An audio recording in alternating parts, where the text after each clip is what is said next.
Sinuspende ni Pangulong Marcos ang naunang inaprubahan ng LTFRB na dagdag pasahe sa mga pampublikong bus at jeepney sa bansa.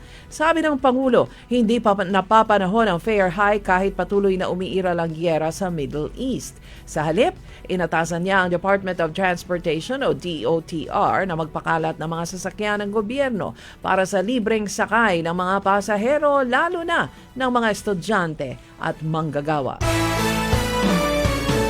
Umalma agad ang transport group sa desisyon ng presidente na anila ay budol at hindi iniisip ang kapakanan ng iba't ibang sektor sa transport industry. Ayon sa transport group, dapat inisip ng Pangulo na bawiin ang mga bilyong pisong kinurakot ng mga kaalyado niyang partido at ibili ng petroleum products. Iginiit ng samahan ng jeepney driver at operator nationwide na dapat buhayin ang Oil Price Stabilization Fund na itinatag noon ni dating Pangulong Marcos Sr.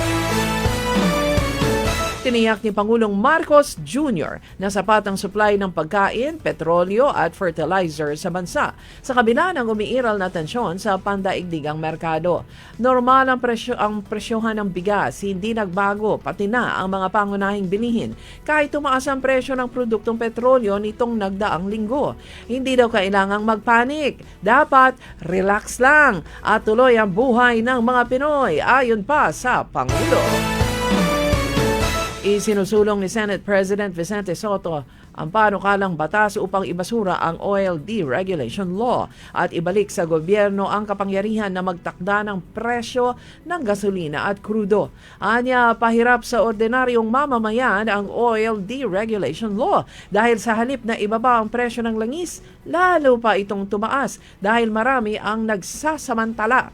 Noon ay merong Oil Price Stabilization Fund na sumasalo sa mataas na presyo ng langis gamit ang pondo ng pamahalaan.